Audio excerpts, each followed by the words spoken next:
नमस्कार. अधिक महिन्यातील ही अमावस्या का मानली जाते अतिशय शक्तिशाली आणि याचं रहस्य काय आहे हे जाणून घ्या आणि आपल्या आयुष्यात चांगल्या प्रकारचे बदल घडवून बघा.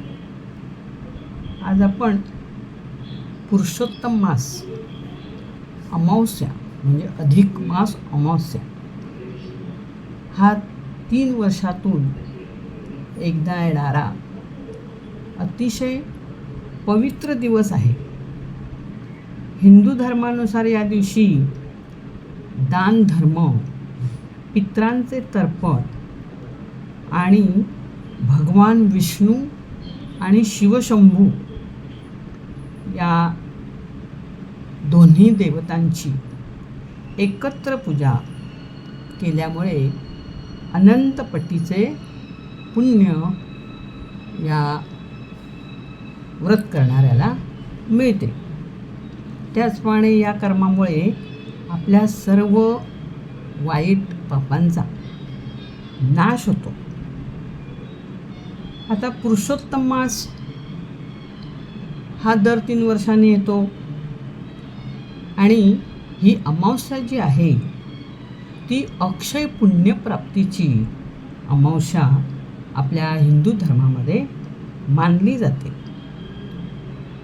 भगवान विष्णूंनी या महिन्याच्या नावाला मलमास किंवा पुरुषोत्तम मास असं स्वतःचं नाव दिलेलं आहे. त्यामुळे या महिन्याच्या समाप्तीचा जो दिवस आहे म्हणजेच अधिक मास अमावस्या ही आध्यात्मिक प्रगतीसाठी अत्यंत फलदायी मानली जाते. पितृदोष ज्या घरांमध्ये आहे त्या घरातल्या लोकांनी या दिवशी जर पितरांचं श्राद्ध केलं किंवा तर्पण म्हणतात त्याला, पितृतर्पण, तर अतिशय लाभदायक होतं. घरामध्ये शांती निर्माण होते. त्याचप्रमाणे या अमावस्येला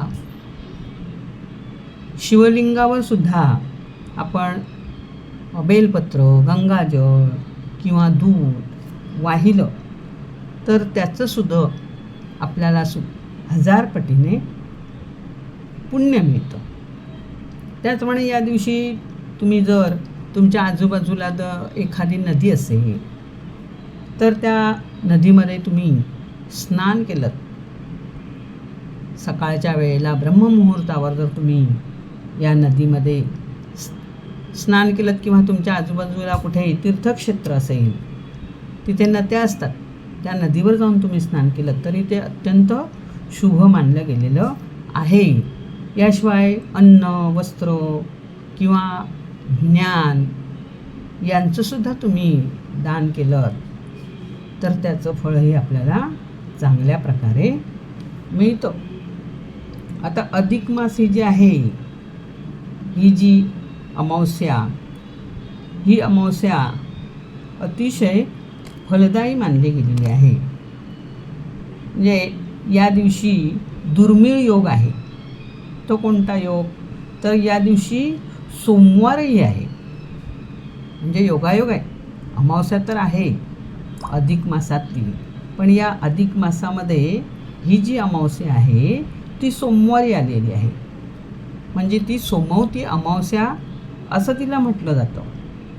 त्याचप्रमाणे हा जो सोमवती अमावस्याचा दिवस आहे तो पूर्वजांना प्रार्थना करणे किंवा पूर्वजांना जे आपले आता हयात नाहीत अशा लोकांचं आपण जे पितृश्राद्ध करतो त्यांना स्नान घालणे किंवा त्यांच्या नावाने दान करणे आणि भगवान विष्णूची पूजा, शिवाची पूजा करण्यासाठी हा जो सोमवती अमावस्या दिवस आहे तो अत्यंत शुभकारक आहे.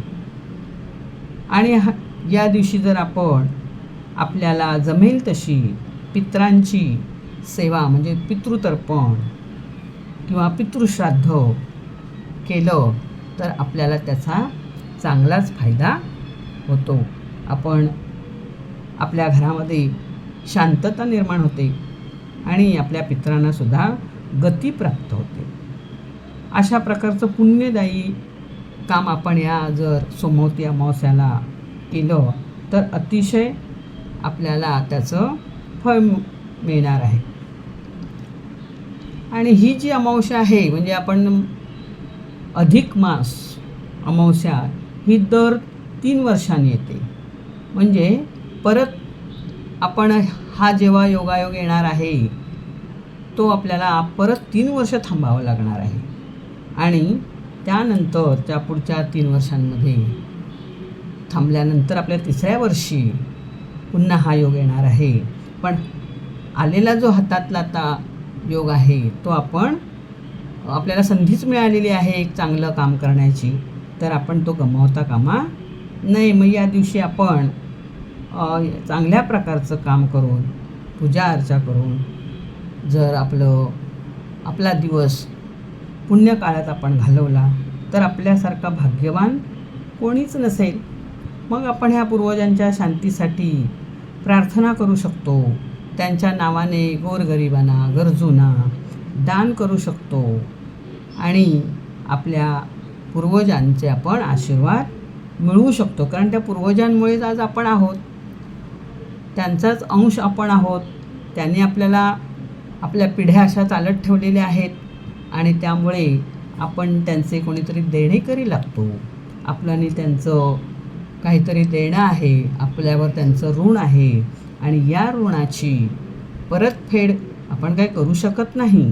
पण त्यांची आठवण म्हणून जर आपण त्यांच्या नावाने दानधर्म पूजा अर्चा केली तर त्यांच्याही आत्म्याला शांती मिळेल. आणि या अशा दुर्मिळ योगाच्या निमित्ताने पितरांना मिळालेली शांती ही आपल्या कुळासाठी आपल्या कुटुंबासाठी अतिशय लाभदायक ठरते. आपलं जे कुटुंब आहे त्या कुटुंबावर आपल्या कुळावर आपल्या या पूर्वजांची आशीर्वाद राहतो, पूर्वजांचं प्रेम राहतो किंवा त्यांचं आपल्यावर लक्ष राहतं. आणि हे असे जे पूर्वज जे आहेत ही अंधश्रद्धा नाही, पण एखादा आपल्या कुटुंबावर येणारे संकट असेल किंवा एखादी आपल्या घरात काही वाईट गोष्ट घडणार असेल तर हे आपले पितृ आपल्याला आधीच एक वेगळ्या प्रकारची सूचना देतात. फक्त ती आपल्याला ओळखता आली पाहिजे आणि त्यामुळे आपल्याला येणाऱ्या संकटावर योग्य तो मार्ग मिळवण्यासाठी सुद्धा या पूर्वजांचं आपल्याला मार्गदर्शन होतं. म्हणजे आपल्याला काहीतरी ते संकेत देतात, कारण त्यांना आपण जे केलेलं आहे त्यांच्यासाठी त्याच्यावर ते खुश असतात. आपण आठवण काढतात, आपले जे कोण कुळाचे लोक आहेत ते आपले आठवण काढतात. आपल्याला काही ना काही पुण्यदानाचं काम करून आपल्याला शांती मिळावी यासाठी त्यांचे प्रयत्न आहेत. यासाठी ते खूप खुश झालेले असतात आणि त्यामुळे आपल्या कुळातल्या लोकांना काही होऊ नये किंवा त्यांच्यावर कुठलेही प्रसंग येऊ नये, अडचण येऊ नये, संकट येऊ नये म्हणून हे पितृ लोक जे आहेत ते सतत आपल्यावर लक्ष ठेवून असतात. आणि त्यामुळं या पितरांना आपण जर शांत केलं तर आपल्याला ते शांत करतात. आपल्या घराण्यावर त्यांचं लक्ष राहतं, त्यांचा शुभ आशीर्वाद राहतो आणि आपलं कुळ उत्तरोत्तर चांगल्या प्रकारे प्रगती करतं. आणि यासाठी आपले जे पूर्वज आहेत या पूर्वजांना गती मिळावी म्हणून आपण जर हा जो दुर्मिळ योग आहे सोमवती अमावस्येचा या दिवशी जर आपण या पितरांच्या नावाने काही सेवा केली तर अतिशय तुमच्यासाठी ती फलदायी ठरणार आहे. त्याचप्रमाणे तुमच्याजवळ जर एखादी नदी वगैरे असेल तर त्या नदीच्या ठिकाणी जाऊन तुम्ही एखादा दिवा लावू शकता आणि तो पाण्यात तुम्ही सोडू शकता. तुमच्या पितरांच्या नावाने तुम्ही तो दिवासुद्धा पाण्यामध्ये अर्पण करू शकता त्या गंगेमध्ये. त्यामुळे सुद्धा आपल्याला एक मनाला शांतता मिळते आणि आपलं मन अतिशय शांत होतं, प्रसन्न होतं. आणि मन केलेली जी वेगळी सेवा असते त्यामुळे आपण सुद्धा काहीतरी वेगळं केलं, आपल्या पितरांसाठी आपण काहीतरी नवीन कार्य केले याचंसुद्धा आपल्याला समाधान मिळतं. त्याचप्रमाणे एखाद्याजवळ तुमच्या घराच्या जवळ एखादं बेलाचं झाड असेल, त्या बेलाच्या झाडाची सुद्धा तुम्ही या दिवशी पूजा करू शकता.